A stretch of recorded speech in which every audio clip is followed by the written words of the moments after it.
Hello friends, welcome to the Seated Scribe, a channel where we discuss pens and writing, and I am Rudrashish Datta. Friends, after last Sunday's unboxing and review episode, I go today to my revisit series where I examine a pen I bought nearly 4 years ago because it promised to have a few features I did not then have with any other pen in my collection. Coming from the house of the Japanese pen manufacturer Pilot, my 4-year-old Pilot Prera, coming in a solid brown color with a medium nib, still holds the unique distinction in my collection as the lightest pen with a dry weight of slightly less than 15 grams. Sized on the smaller end, the pen fit exactly into my style of grip and writing, and today remains a wonderful everyday carry. So friends, without any further delay, let us go to my 4-year-old Pilot Prera. This is my Pilot Prera.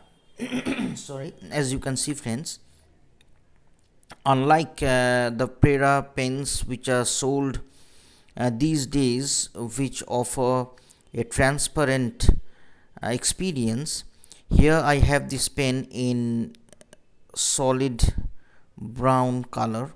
And before I actually go into the pen as such, there are two aspects of the pen which incidentally attracted me when I bought it. One is its length. Now, to give you an idea of its length, this pen when capped is just under 12 centimeters, as you can see, and uncapped it has a length of roughly 10.7 centimeters. So clearly it's a pen which is on the smaller side. And let me weigh the pen. It's an uninked pen, so it's a dry weight that I'll be getting with this.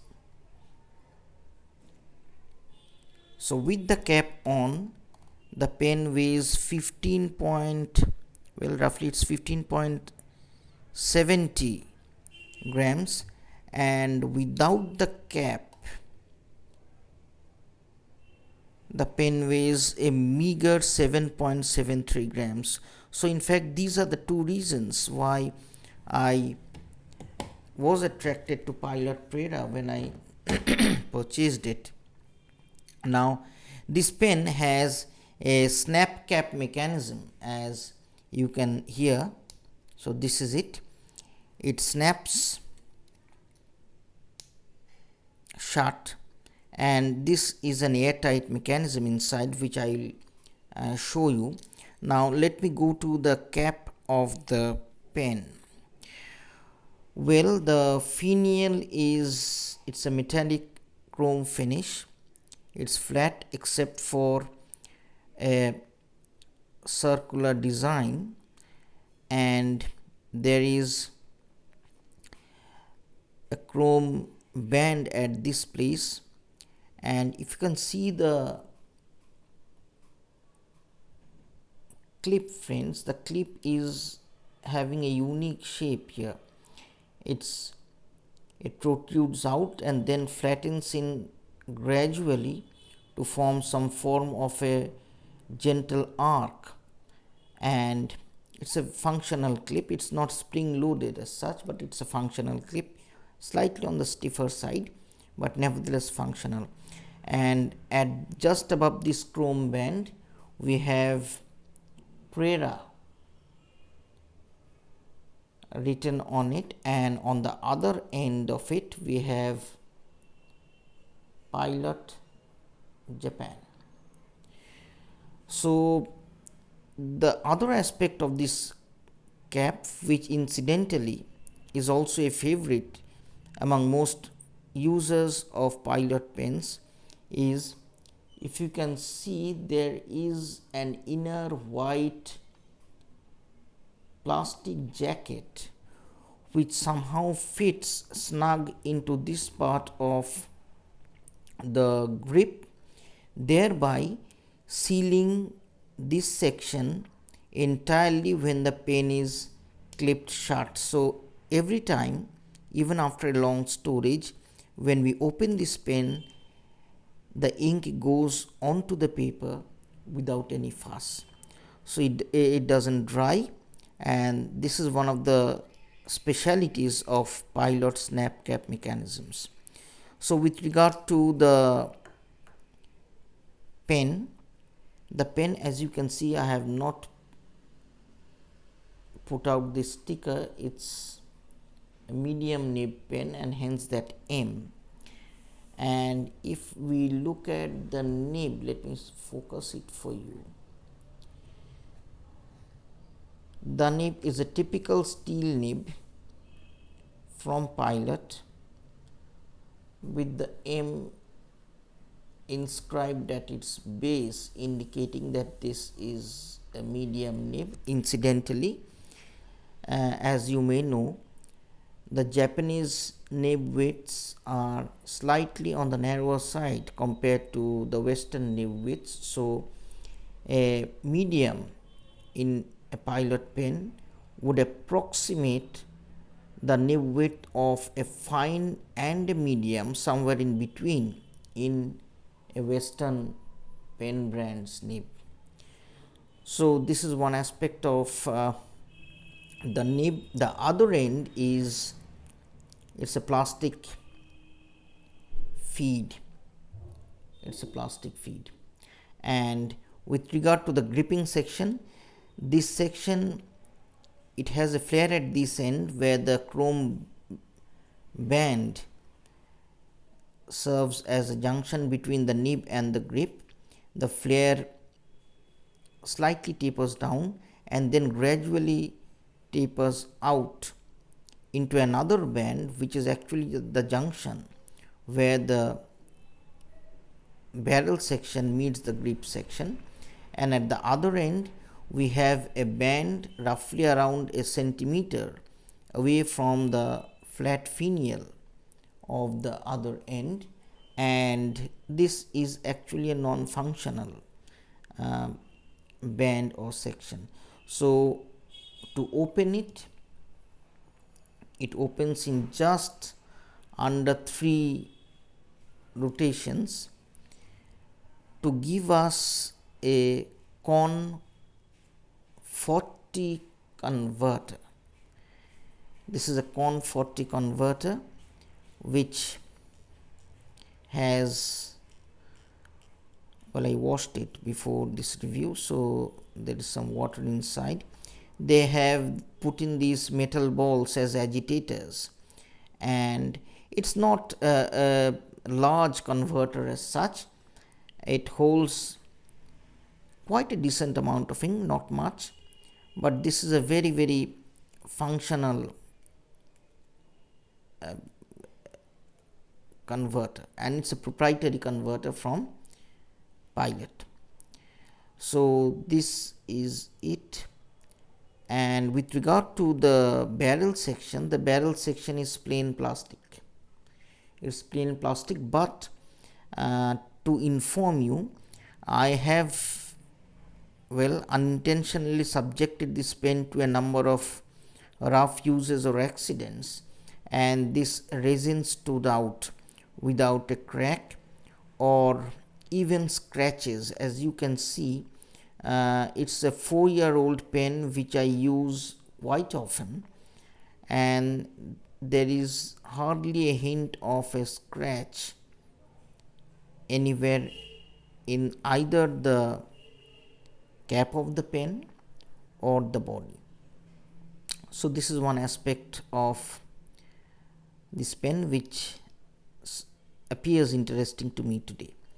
So friends, I will ink this pen up now for an on-camera writing sample, and for today's inking I'll be using the Diamond Damson color. Damson incidentally is Diamond's branding for an ink that is dark purple. So for a change, I'll be inking this pen up with diamine damson and see how the pen fares under actual writing circumstances. Well friends, I have inked up this pen with diamine damson and I'll now be taking a writing sample over 100 GSM paper.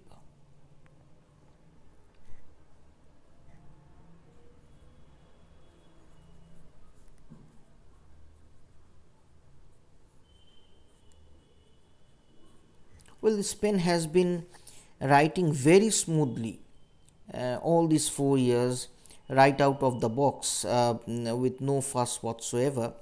And since, as I've said, this is a Japanese medium which is slightly narrower than the Western medium, somewhere in between Western fine and medium, but nevertheless diamine is a wet ink, therefore